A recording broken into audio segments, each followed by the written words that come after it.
These aren't just meals, they're memories passed down through generations. From smoky cedar plank salmon to wild berry Wajapi, these Native American recipes carry the warmth of family kitchens, the survival smarts of ancient cultures, and flavors so bold they'll stay with you for life. Whether you're here for nostalgia, heritage, or just real food that hits different, this is where tradition meets taste in the best possible way. You're about to discover 10 Native American dishes so good, you'll never forget them. Number 1. Three Sisters Stew. In the heart of the Great Depression during the 1930s, when money was tight and families depended on what they could grow, Three Sisters Stew stood out as both sustenance and tradition.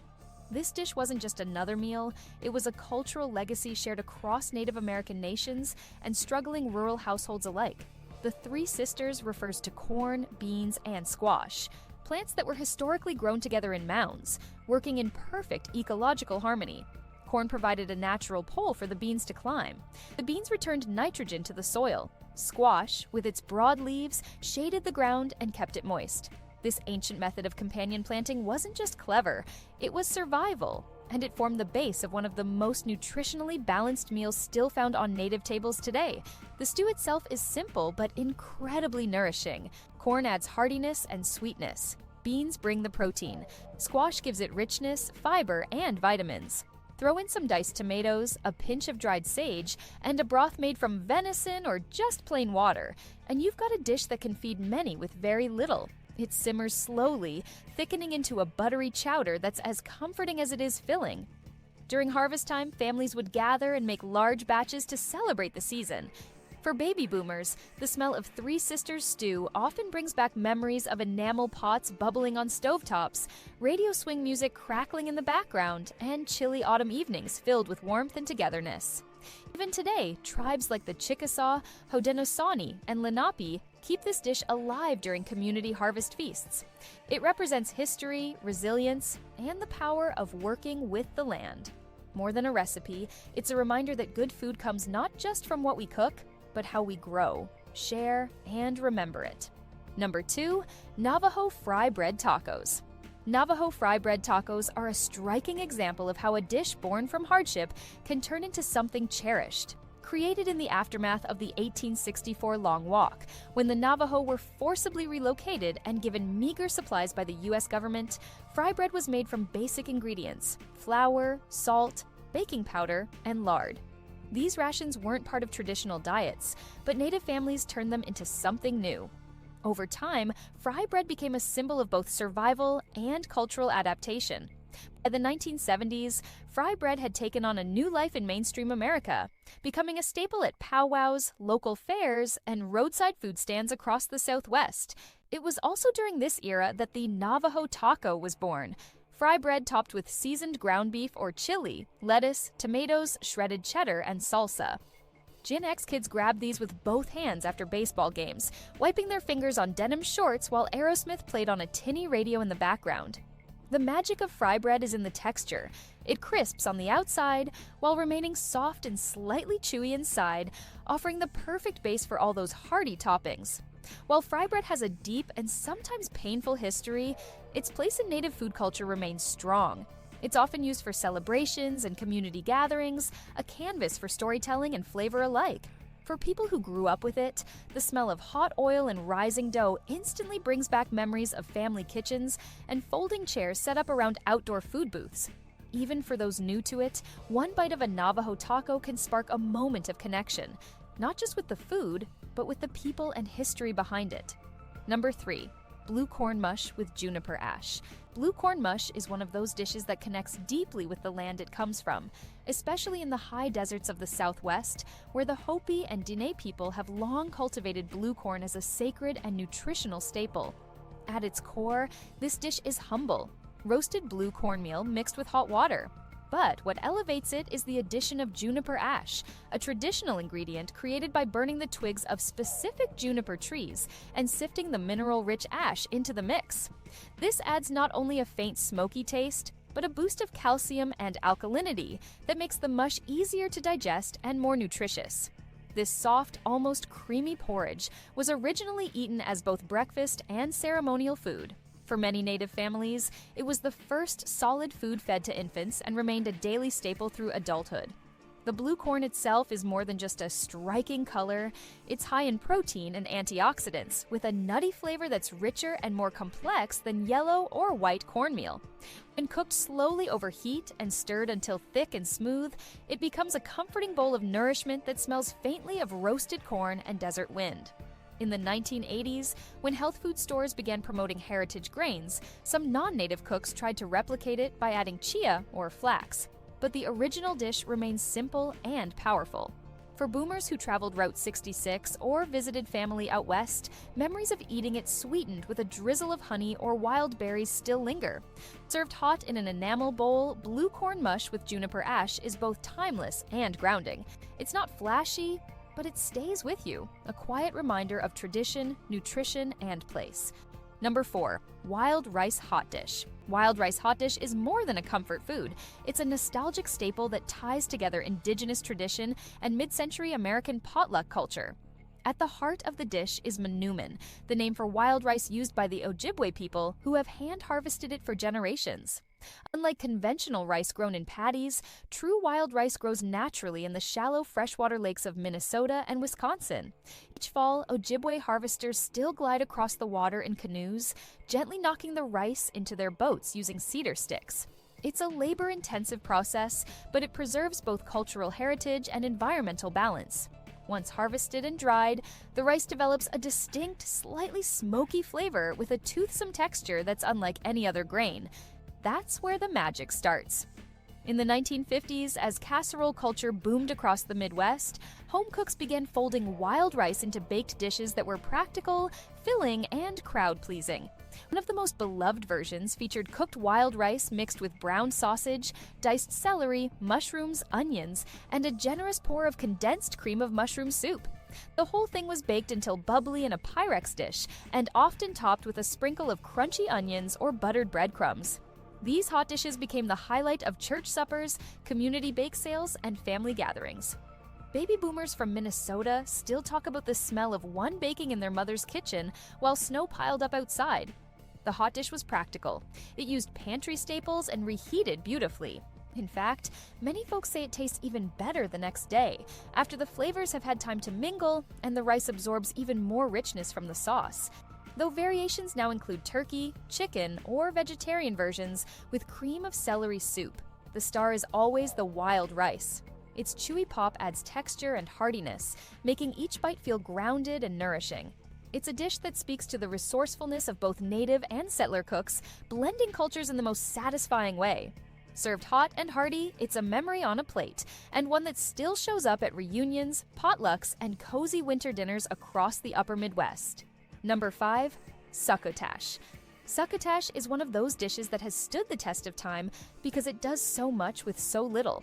Rooted in Native American tradition, it originally comes from the Narragansett people of the Northeast, who called it msikwatash, which meant corn simmered with other ingredients. Corn was central to their diet, and it was often combined with beans and whatever vegetables were seasonally available to create a dish that was simple, nutritious, and incredibly flexible. During the 1940s, when food rationing was in full swing due to World War II, succotash found new popularity. It didn't require meat or butter, which were heavily rationed, and lima beans and canned or fresh corn were easy to find without using ration stamps. Homemakers across the country used this humble combo to stretch whatever else they had in the kitchen. A handful of bacon trimmings, chopped tomatoes, or diced bell peppers could turn the dish into a main course, while still being affordable and easy to prepare. It became a familiar part of the dinner table, not just for its simplicity, but because it actually tasted good. Creamy, sweet, and savory all at once. As the 1960s rolled in and TV dinners became popular, succotash was often paired alongside frozen meat entrees. It was quick, easy to reheat, and hearty enough to count as a side that didn't get pushed around the plate. Generations grew up eating it out of aluminum trays or ladled straight from a pot on the stove. Today, it's been reimagined in farm-to-table kitchens, where chefs use fresh sweet corn, heirloom beans, and finish it with butter and herbs like basil or thyme. But the soul of the dish hasn't changed. At its core, succotash is about making something satisfying and flavorful from what's on hand. The creamy texture of lima beans, the pop of sweet corn, and the occasional smokiness from bacon or smoked paprika create a contrast that's both rustic and comforting. It's a dish that doesn't rely on trends or fancy techniques. It just works, on a plate, in a memory, or as a way to connect to a deeper culinary history that predates modern America by centuries. Number 6, cedar plank salmon. Cedar plank salmon is a dish that connects fire, wood, and water into a single unforgettable experience. Long before it became a darling of gourmet food magazines in the 1980s, indigenous tribes of the Pacific Northwest, particularly the Coast Salish and others along the Columbia River, were cooking salmon this way for centuries. The method was simple but incredibly effective. Freshly caught salmon was butterflied or filleted, then pinned to a pre-soaked cedar plank using wooden skewers. The plank was propped upright near an open flame or laid flat over smoldering coals. As the fish cooked slowly, the cedar wood released its oils and natural fragrance, infusing the salmon with a distinct flavor that was clean, slightly sweet, and smoky in the most delicate way. The cedar not only added flavor, but helped control the cooking process. It kept the fish moist, prevented burning, and gave it a soft, flaky texture with caramelized edges. A squeeze of lemon and maybe a touch of sea salt was all that was needed to finish it off. There was no need for sauces or marinades. The wood and fire did all the heavy lifting. When the culinary world rediscovered this technique in the 1980s, it was marketed as rustic and gourmet at the same time. Suddenly, cedar planks were sold in specialty stores, backyard grillers were experimenting with the method, and food shows hailed it as a game changer. But to indigenous communities, this was never a trend. It was tradition. It was how food was meant to be prepared, respectfully, in rhythm with the land, and shared in a communal setting. There's something about the smell of cedar smoke and fish sizzling in its own fat that creates an experience you can't forget. It lingers on your clothes, in your hair, and most importantly, in your memory. Whether you're by a riverside fire or standing over a backyard grill, cedar plank salmon brings nature to the table in the most direct and flavorful way possible. It's not just a dish, it's a moment that blends forest, flame, and family into every bite. Number 7, Pemmican Trail Bars. Pemmican isn't just a snack, it's one of the most enduring survival foods in North American history. Long before today's supermarkets lined their shelves with brightly packaged protein bars, native hunters across the Great Plains were preparing pemmican as a reliable, portable source of energy and sustenance. The process starts with dried meat, traditionally bison or venison, carefully stripped, dehydrated, and pounded into a fine, fibrous powder. This meat isn't just cooked, it's preserved through air drying or sun drying, which gives it a leathery texture and intense, concentrated flavor. Once ground, it's combined with rendered animal fat, often bison tallow, which acts as both a binder and a preservation agent. The third component is tart dried berries, like choke cherries or cranberries, which add just enough natural sweetness and a tangy bite to balance the richness. When mixed and packed, the result is a dense, chewy bar or ball that stores well for months without refrigeration, ideal for nomadic travel, harsh winters, or long hunts. Native tribes, especially the Cree and Métis, relied on it during migration, while explorers and fur traders in the 18th and 19th centuries adopted it for survival in the wilderness. Pemmican was so effective that by the Great Depression, scout manuals and survival guides had reintroduced it for camping and wilderness training. Its compact size and high calorie content made it indispensable for long treks. In the 1970s, as environmental consciousness and minimalist living gained popularity, Gen X hikers rediscovered pemmican through outdoor magazines and DIY cookbooks. Home cooks began recreating it using jerky, coconut oil, and dried fruit, shaping their own version of energy bars that echoed ancestral knowledge. What makes pemmican special isn't just its durability, it's the taste. Rich, smoky, slightly sweet, with a texture that's halfway between fudge and jerky. It's a food that doesn't need fancy packaging or synthetic ingredients to be powerful, and every bite carries the memory of open landscapes, smoky campfires, and the practical brilliance of native ingenuity. Even today, a well-made pemmican bar feels more grounded and satisfying than anything you'll find in a vending machine. because it's made with purpose, not just for flavor, but for life on the move. Number 8. Wajapi with Johnny Cake. Wajapi is what happens when you let fruit tell its own story. This traditional Native American berry sauce, most commonly made by Lakota and Dakota cooks, is as simple as it is unforgettable. It starts with summer's bounty, usually chokecherries, but sometimes blueberries, Juneberries, or even blackberries if available.